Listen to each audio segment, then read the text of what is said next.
Hello everyone, आज का एक नया क्लास, एक नया topic and the topic is sentence, subject and predicate. तो जब सेंटेंस की बात करते हैं तो सारा दिन तो हम लोग कुछ न कुछ बोलते ही रहते हैं, है ना। तो जितनी भी बातें हम एक दूसरे के साथ करते हैं वो एक सेंटेंस है। हाँ, जब हम बात कर रहे होते हैं तो वो सेंटेंस कंप्लीट सेंटेंस होता भी है और नहीं भी होता है, ठीक है। लेकिन यहाँ हम लोग कंप्लीट सेंटेंस की बात करेंगे। तो एक सेंटेंस क्या है, और उस सेंटेंस में ही सब्जेक्ट होता है, उस सेंटेंस में ही प्रेडिकेट होता है। तो पहले हमने सेंटेंस जानने की जरूरत है कि सेंटेंस क्या है। चलिए आइए देखते हैं, क्लास शुरू करते हैं। सेंटेंस सेंटेंस क्या होता है? Sentence is a group of words. Sentence क्या है? A group of words. Group of words एक सेंटेंस होता है। A group of word with some meaning, with some meaning, जिसका कुछ अर्थ होता है, इज कॉल्ड अ सेंटेंस। इसको क्या बोलते हैं? एक सेंटेंस बोलते हैं, राइट। तो एक ग्रुप ऑफ वर्ड जिसका कुछ मतलब होता है तो उसको सेंटेंस बोलते हैं। अगर मतलब नहीं, वो ग्रुप ऑफ सेंटेंस तो है, लेकिन अगर उसका मतलब है तो सेंटेंस है, अगर मतलब नहीं है तो सेंटेंस नहीं है। एग्जांपल ले लेते हैं। We are learning English together. हम लोग एक साथ इंग्लिश पढ़ रहे हैं। तो देखिए, ये भी एक वर्ड है, ये भी एक वर्ड है, ये भी, ये और ये, ऑल आर वर्ड्स, सारे शब्द हैं। तो सारे शब्द क्या किए गए हैं? एक साथ ग्रुप में बना दिए गए। यहां से लेकर यहां तक एक ग्रुप बना दिया गया है। ये ग्रुप ऑफ वर्ड है। तो इसका कुछ मीनिंग भी निकल रहा है ना। We are learning English together, हम लोग एक साथ इंग्लिश पढ़ रहे थे, तो मीनिंग निकल रहा है। दैट मीन्स ये एक सेंटेंस है, सेंटेंस है, ठीक है। लेकिन अगर इसको ही ऐसा सजा दिया जाए, are learning we English together, तो क्या इसका कुछ मतलब निकलेगा? इसका कुछ मीनिंग निकलेगा? हाँ, ये भी ग्रुप ऑफ वर्ड है, लेकिन इसका कुछ मतलब नहीं है। So this is not a sentence, ठीक है। This is a sentence. तो सेंटेंस समझ में आया? Sentence is a group of word that has a meaning, जिसका कुछ मतलब होता है। Without a meaning, a group of word have no meaning and no sentence it is called. उसको कोई सेंटेंस नहीं कहते। तो सेंटेंस आपको बात समझ में आ गई, ठीक है। तो सेंटेंस, और अब हमने पढ़ना है कि सेंटेंस के कितने प्रकार होते हैं। तो सेंटेंस आपने पढ़ लिया, अभी हम लोग पढ़ते हैं सेंटेंस कितने प्रकार का होता है। चलिए सेंटेंस देखते हैं वो कितने प्रकार का है। सेंटेंस बहुत प्रकार का है। हम लोग सारे दिन ही बात करते रहते हैं और भिन्न भिन्न प्रकार के सेंटेंस कहते हैं, लेकिन उसका हम अर्थ भी नहीं समझते कि हम क्या कहना चाहते हैं। अर्थ समझते हैं, लेकिन ये नहीं समझते कि किस प्रकार का सेंटेंस हम कह रहे हैं। तो वो काइंड्स ऑफ सेंटेंस देख लेते हैं। काइंड्स ऑफ सेंटेंस, सेंटेंसेस कितने प्रकार के होते हैं। तो पहला सेंटेंस है असर्टिव या डिक्लेरेटिव।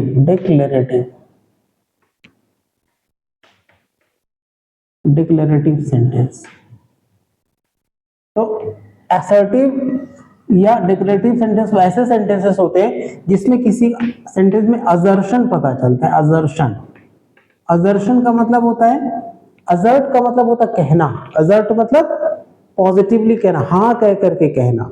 हाँ उस सेंटेंस में नहीं लिखा होता है, लेकिन उस सेंटेंस का मतलब हाँ से निकलता है, ठीक है, ना से नहीं निकलता है। तो ऐसे सेंटेंसेस को असर्टिव सेंटेंस या उसमें असर्शन देखने को मिलता है। और डिक्लेरेटिव सेंटेंस मतलब जिस सेंटेंस में डिक्लेरेशन दिखाई देता है, डिक्लेरेशन होता है, या हम किसी के बारे में इंफॉर्मेशन देते हैं, ऐसे सेंटेंस को भी हम लोग डिक्लेरेटिव सेंटेंस कहते हैं। ये पहला सेंटेंस है। तो जैसे देखिए असर्शन में मैं कह रहा हूं कि he is a good boy, he is a good boy, वो एक अच्छा लड़का है। मैं कह रहा हूं he is a good boy, कि मैं क्या कर रहा हूं? असर्ट कर रहा हूं, ठीक है, मतलब मैं उसके बारे में कुछ बता रहा हूं, वो असर्टिव भी हो सकता है, वो अफर्मेटिव भी हो सकता है, वो नेगेटिव भी हो सकता है। ये अफर्मेटिव है, वो एक अच्छा लड़का है, मैं उसके बारे में असर्शन दे रहा हूं।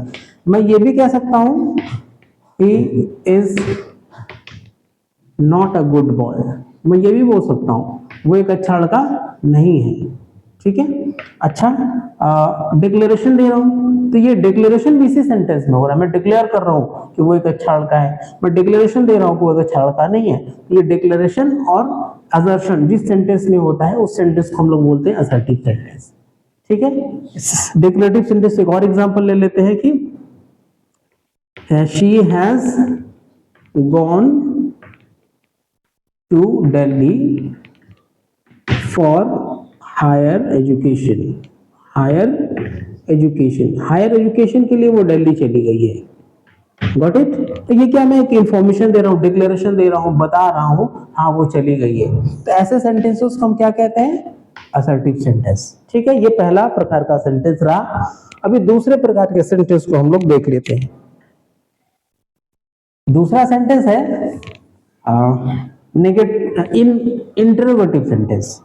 कौन सा सेंटेंस है, इंटरोगेटिव, इंटरोगेटिव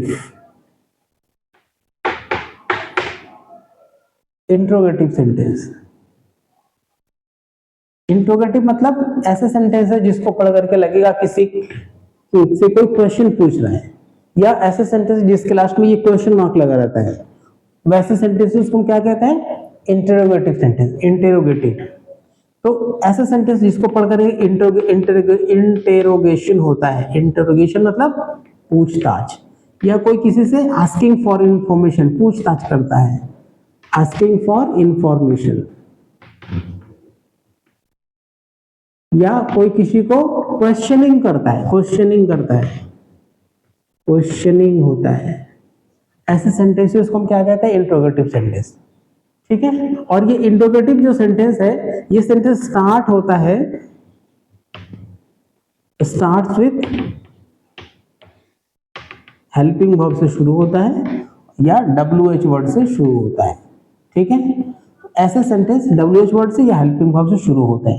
तो हेल्पिंग वर्ब मतलब, हेल्पिंग वर्ब का मतलब हो गया डू से, does, is, are, am, was, where, has,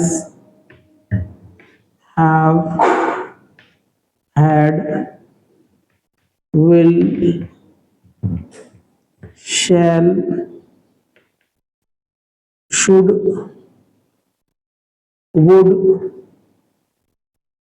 can, could, may, might, must, इनसे शुरू होता है, इससे स्टार्ट होता है, ये हेल्पिंग वर्ब है।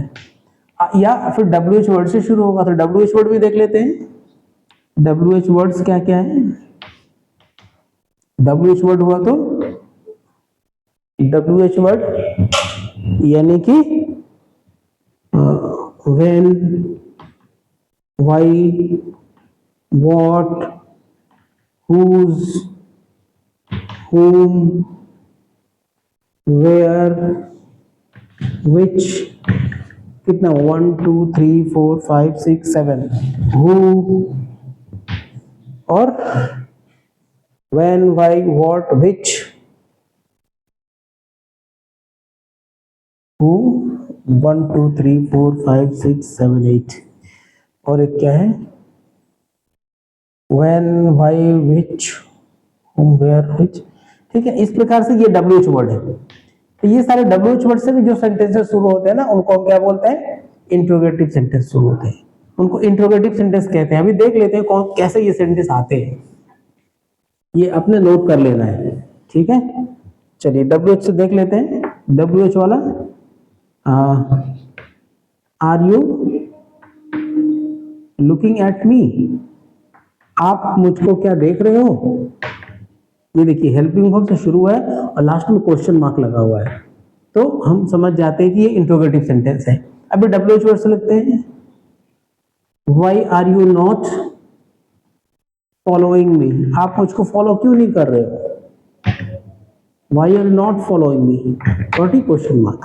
तो ये दोनों सेंटेंसेस क्या हो गए? स्टार्ट्स हुए हेल्पिंग वर्ब से और WH से, तो क्या कहलाए वो? Interrogative sentence. तो दूसरा सेंटेंस भी हमने देख लिया कि दूसरा सेंटेंस क्या है और उसको हम कैसे पहचान लेंगे। ठीक है, अभी तीसरा सेंटेंस ले लेते हैं। तीसरा सेंटेंस है आपका इंपेरेटिव सेंटेंस। कौन सा सेंटेंस है? Imperative sentence. तीसरा है इंपेरेटिव सेंटेंस। इंपेरेटिव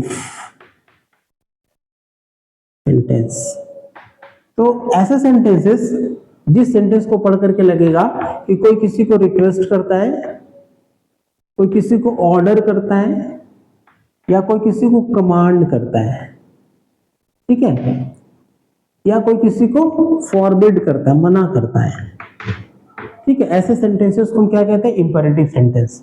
तो इंपेरेटिव सेंटेंस शुरू होता है, स्टार्ट्स विथ, किससे शुरू होता है? वर्ब के फर्स्ट फॉर्म से, या डू नॉट से शुरू होता है, या नेवर से शुरू होता है, या प्लीज से शुरू होता है, या काइंडली से शुरू होता है। तो ऐसे सेंटेंसेस को हम क्या कहते हैं? इंपेरेटिव सेंटेंस बोलते हैं। एग्जांपल ले लेते हैं। वर्ब का फर्स्ट फॉर्म से शुरू होगा तो come here my friend, my friend come here, इधर आइए। तो ये वर्ब क्या है?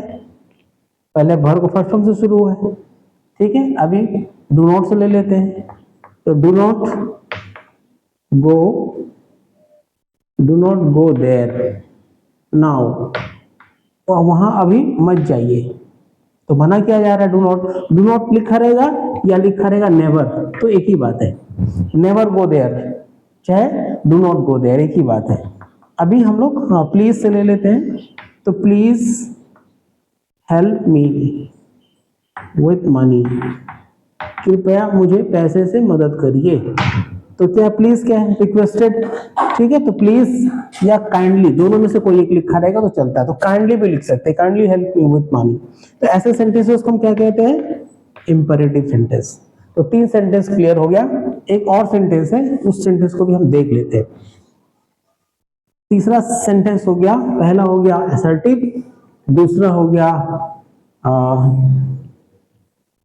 इंटेरोगेटिव, तीसरा हो गया imperative, and the last one is exclamatory sentence. Exclamatory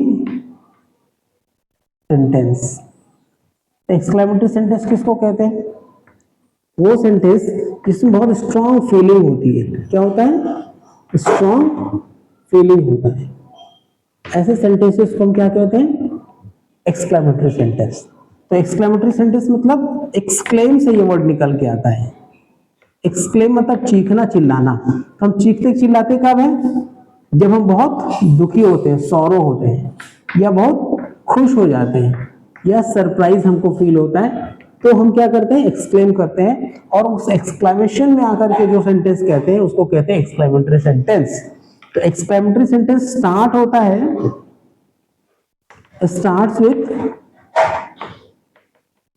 what ए, किससे शुरू होगा? व्हाट ए से शुरू होगा या हाउ से शुरू होगा। तो आप अभी पूछोगे कि WH है ये WH वर्ड, तो ये तो क्वेश्चन बनाता है। हाँ, क्वेश्चन बनाता है, लेकिन जब ये WH क्वेश्चन होगा या फिर ये इंट्रोगेटिव सेंटेंस बनाएगा तो सेंटेंस के लास्ट में क्वेश्चन मार्क रहेगा, ठीक है। लेकिन ऐसे सेंटेंस जो एक्सक्लेमेटरी सेंटेंस होते हैं और व्हाट ए या हाउ से शुरू होते हैं, उसमें क्या लगा रहता है? एक्सक्लेमेशन लगा रहता है, ऐसा लगा रहता है, ऐसा ये एक्सक्लेमेशन लगा रहेगा, तो हम समझ जाते हैं वो एक्सक्लेमेटरी सेंटेंस है। और किससे शुरू होता है? शुरू होता है ओह, आह, अलास, हुर्रा। ये एक्सक्लेमेटरी वर्ड्स है, इससे सेंटेंस शुरू होते हैं, तो हम समझ जाते हैं वो एक्सक्लेमेटरी सेंटेंस है। अब सेंटेंस को देख लेते हैं। पहचान तो हमने लिया ही, चलिए उसको पहचान लिया तो सेंटेंस को भी देख लेते हैं जरा सा। तो वो शुरू हुआ व्हाट ए से, चला। What a nice bike you have, तुम्हारी बाइक कितनी अच्छी है, एक्सक्लेमेशन हो रहा है। ठीक है, या व्हाट की जगह लग सकता था, हाउ भी लगा सकते हैं। चलिए एक हाउ से देख लेते हैं। हाउ ब्यूटीफुल, हाँ, how beautiful these flowers are, these flowers are, ये फूल कितने सुंदर है, एक्सक्लेमेशन लग गया। ठीक है, अभी अलास, अफसोस, अलास मतलब अफसोस, I could not reach there, मैं वहां नहीं पहुंच सका, इसके लिए मैं बहुत अफसोस महसूस कर रहा हूं। तो ये अलास के बाद एक्सक्लेमेशन लग गया है, तो यहां पर नहीं लगाते, ये फुल स्टॉप लगा देते। तो ऐसे सेंटेंसेस को हम क्या कहते हैं, एक्सक्लेमेटरी सेंटेंस। तो हमने देखा आज इस क्लास में हमने पढ़ा सेंटेंस, हमने पढ़ा सब सेंटेंस मैंने पढ़ लिया, अभी सब्जेक्ट एंड प्रेडिकेट हमें पढ़ना बाकी है। चलिए अब सेंटेंस तो पढ़ लिया, इसी सेंटेंस के अंदर क्या होता है, सब्जेक्ट और प्रेडिकेट होता है, उसको भी पढ़ लेते हैं। सब्जेक्ट और प्रेडिकेट ही सेंटेंस का पार्ट होता है। ठीक है, सेंटेंस का एक पार्ट ही है सब्जेक्ट और दूसरा पार्ट है प्रेडिकेट। देखिए बस एग्जांपल से ही समझ में आ जाएगा, सब्जेक्ट एंड प्रेडिकेट। प्रेडिकेट क्या है, तो एक सेंटेंस ले लेते हैं एग्जांपल के रूप में, she has gone to Kolkata tonight, आज रात को वो कोलकाता चली गई है। ये एक सेंटेंस है, यहां से लेकर के यहां एक सेंटेंस है। तो इस सेंटेंस में सबसे पहले सब्जेक्ट निकालने के लिए हमको जाना पड़ेगा वर्ब के पास। कहां जाएंगे, वर्ब। वर्ब क्या है, जो एक्शन वर्ड होता है वही वर्ब होता है। एक्शन वर्ड क्या है, गॉन, चला गया है, वर्ब। तो इस वर्ब को करने वाला कौन है, हु हैज गॉन, शी हो गया सब्जेक्ट। तो एक सब्जेक्ट, एक सेंटेंस में एक सब्जेक्ट होता है, subject is the doer, subject is the doer. Doer माने करने वाला, डू माने करना, डूअर माने करने वाला। सब्जेक्ट कौन होता है, करने वाला होता है, जिस काम, जो काम होता है उस काम को करने वाला ही डूअर होता है, और वो डूअर ही सब्जेक्ट कहलाता है। जो सब्जेक्ट हो गया वो सब्जेक्ट है, और बाकी सब क्या है, ऑब्जेक्ट। ये प्रेडिकेट है, यहां से लेके यहां तक ये सब क्या है, प्रेडिकेट है, प्रेडिकेट। तो सब्जेक्ट और प्रेडिकेट क्या हो गया, सब्जेक्ट के बारे में जो कुछ भी कहा जाता है, सब्जेक्ट के बारे में जो कुछ भी कहा जाता है उसको कहते हैं प्रेडिकेट। मतलब whatever is told about the subject is known as predicate. तो ये सब्जेक्ट है, सब्जेक्ट के बारे में बोला गया है कि हैज गॉन, चली गई है। इस सब्जेक्ट के बारे में बोला गया है कलकत्ता चली गई है। इस सब्जेक्ट के बारे में बोला गया है आज रात को गई है। ठीक है, तो जो कुछ भी बोला जाता है सेंटेंस के बारे में, सब्जेक्ट के बारे में, उसको प्रेडिकेट, और जो सब्जेक्ट है, जो काम करने वाला है उस सेंटेंस में, उसको कहते हैं सब्जेक्ट। ठीक है, तो होप आपको बहुत क्लियर हो गया होगा। एक क्वेश्चन आप भी बना के दिखा दीजिए। Ravi did not complete his homework.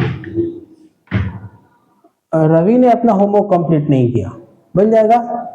ये क्या हुआ, करेक्ट, सब्जेक्ट। ये क्या हो गया, प्रेडिकेट। ठीक है, तो ऐसे ही आपको बहुत बहुत बहुत प्रैक्टिस करने की जरूरत है। तो जब आप सेंटेंसेस पढ़ते हैं, किसी चैप्टर्स को पढ़ते हैं, तो उस सेंटेंस को जब आप पढ़ रहे होते हैं तो सेंटेंस में सब्जेक्ट निकाल लीजिए, बाकी सब प्रेडिकेट हो गया। ठीक है, ऐसे जब आप किसी से कुछ बातें कर रहे हैं या कोई एक सेंटेंस इंग्लिश में बोल रहे हैं तो उसमें सब्जेक्ट निकाल लीजिए, और सब्जेक्ट के बाद जो कुछ भी पता वो प्रेडिकेट हो गया। ठीक है, तो एक सेंटेंस में सब्जेक्ट और प्रेडिकेट को प्रैक्टिस करना वेरी इजी, बहुत इजी है। इसलिए आप लोग जब किताब पढ़े तो आप बहुत ध्यान से पढ़िए, थोड़ा अटेंशन लगा करके पढ़िए, तो ये सारी चीजें बहुत क्लियर हो जाएंगी। ठीक है, अगले क्लास के लिए मेरे साथ जुड़े रहिए। अगले क्लास में एक नए चैप्टर के साथ, नए टॉपिक के साथ आपके साथ मिलता हूं। तब तक के लिए थैंक यू वेरी मच।